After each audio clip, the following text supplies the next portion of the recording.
హుసేన్ సాగర్ లో అగ్ని ప్రమాద ఘటనపైన కేసు నమోదైంది. ఘటనలో అదృశ్యమైన యువకుడి కోసం సర్చింగ్ కొనసాగుతోంది. పోలీసులు హుసేన్ సాగర్ లో గాలిస్తూ ఉన్నారు. హుసేన్ సాగర్ లో రాత్రి యువకుడు అజయ్ అదృశ్యమయ్యాడు. భరతమాతకు మహాహారతి అనంతరం హుసేన్ సాగర్ లో అగ్ని ప్రమాదం జరిగింది. ఒక్కసారిగా 2 బోట్లలో మంటలు అంటుకున్నాయి. ప్రమాదం జరిగిన తరువాత గాయపడిన వారిని ఆసుపత్రికి తరలించి చికిత్సను అందించారు. అయితే గాయపడిన వారిలో తమ కుమారుడు లేడని తల్లిదండ్రులు వాపోయారు.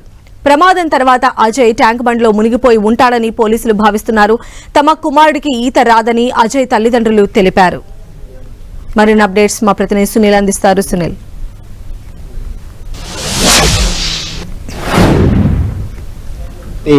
భారతమాత హారతిలో ప్రస్తుతం అయితే పోలీసులు కేసు నమోదు చేశారు. ప్రస్తుతం 174 సస్పెక్టెడ్ డెత్ కింద అయితే ప్రస్తుతం అయితే కేసు నమోదు చేసుకుని అన్ని కోణాల్లో దర్యాప్తు కొనసాగిస్తున్నారు. మనం చూడొచ్చు ప్రస్తుతం ట్యాంక్ బండ్ పరిసర ప్రాంతంలో నిన్న జరిగినటువంటి భారతమాత హారతిలో ఒక్కసారిగా క్రాకర్స్ తో 2 బోట్లు కూడా పూర్తిగా దగ్ధం కావడం జరిగింది.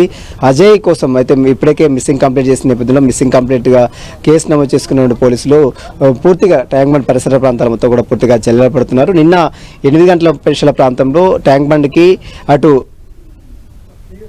స్నేహితుడు బీటెక్ ఫైనల్ ఇయర్ చదువుతున్నటువంటి తన స్నేహితులు రాఘవేందర్ అదేవిధంగా సాయి సందీప్ ఈ ముగ్గురు కలిసి ట్యాంక్ ట్యాంక్ బండ్ చేరుతున్నారు. మణికంఠ అనే వ్యక్తికి పాత అతను బ్యాలెన్స్ గతంలో క్రాకర్స్ కొన్నటువంటి డబ్బులు ఇవ్వడానికి ట్యాంక్ బండ్ చేస్తున్నారు. తర్వాత డబ్బులు ఇచ్చిన తర్వాత అతనికి వెంటనే ఇక్కడ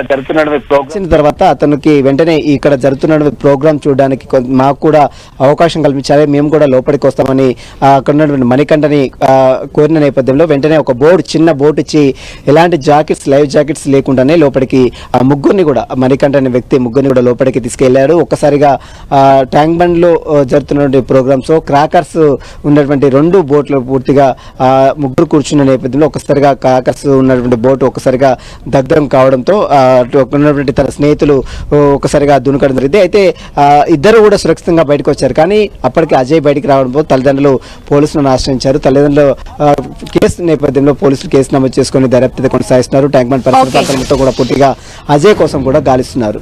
రైట్ సునీల్.